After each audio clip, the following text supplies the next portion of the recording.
এবং এখানে উপস্থিত ছোট বড় ভাই ও ভଉଣୀମାନଙ୍କୁ ହାର୍ଦ୍ଦିକ ଶୁଭେଚ୍ଛା ଓ ଅଭିନନ୍ଦନ ଜଣାଉଛି। ମୋତେ ଆଜି ଗ୍ଲୋବାଲ ୱାର୍ମିଂ ପରିବେଶ ପାଇଁ ଏକ ସତର୍କ ଘଣ୍ଟି ବିଷୟରେ କହିବା ପାଇଁ ସୁଯୋଗ ମିଳିଥିବାରୁ ମୁଁ ନିଜକୁ ଧନ୍ୟମନେ କରୁଅଛି। ଗ୍ଲୋବାଲ ୱାର୍ମିଂର ଅର୍ଥ ହେଉଛି ପୃଥିବୀର ହାରାହାରି ତାପମାତ୍ରା ବୃଦ୍ଧି। ଏହି ତାପମାତ୍ରା ବୃଦ୍ଧି ବଢ଼ିବାର ମୂଳ କାରଣ ହେଉଛି ମାନବ ସୃଷ୍ଟି ଗ୍ରୀନ୍ ହାଉସ୍ ଗ୍ୟାସ୍, ଯେପରିକି carbon dioxide, methane, nitrous oxide, CFC ଓ ଅନ୍ୟାନ୍ୟ ଗ୍ୟାସ୍। ଏହି ଗ୍ୟାସ୍ ଗୁଡ଼ିକ ବାୟୁମଣ୍ଡଳରେ ରହି ପୃଥିବୀର ତାପକୁ ଧରି କରି ରଖିଥାଏ, ଫଳରେ ପୃଥିବୀର ଅତ୍ୟଧିକ ଗରମ ଅନୁଭୂତ ହୋଇଥାଏ। ଗ୍ଲୋବାଲ ୱାର୍ମିଂର ମୁଖ୍ୟ କାରଣ ହେଉଛି କଳକାରଖାନା ବହୁତ ଧୂଆଁ ଓ ବିଷାକ୍ତ ଗ୍ୟାସ୍ ବାହାର କରିଥାଏ। ଜଙ୍ଗଲ ନଷ୍ଟ, ଗଛ ହେଉଛି ଆମ ପ୍ରକୃତିର ଶ୍ୱାସ।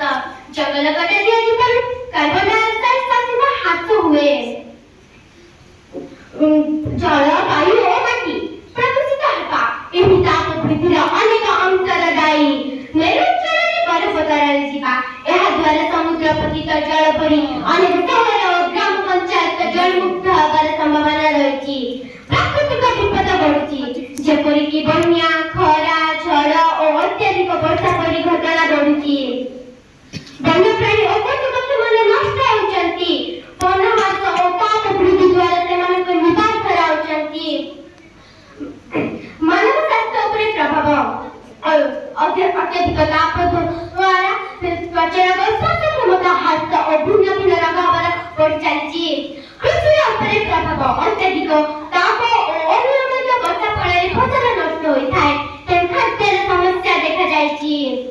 ଗ୍ଲୋବାଲ ୱାର୍ମିଂ ରୋକିବା ପାଇଁ ଆମ ଦାୟିତ୍ୱ ଅଧିକ ଗଛ ଲଗାଇବା ଓ ଅଧିକ ଜଙ୍ଗଲ ସୃଷ୍ଟି କରିବା, ଧୂଆଁବିହୀନ ଯାନ ବ୍ୟବହାର କରିବା, ପୁନଃଚକ୍ରଣ ପୁନଃବ୍ୟବହାର ଦ୍ୱାରା ବସ୍ତୁ ବଞ୍ଚାଇବା, ସମାଜରେ ଏହି ବିଷୟ ଉପରେ ଅଧିକ ସଚେତନ ବୃଦ୍ଧି କରାଇବା।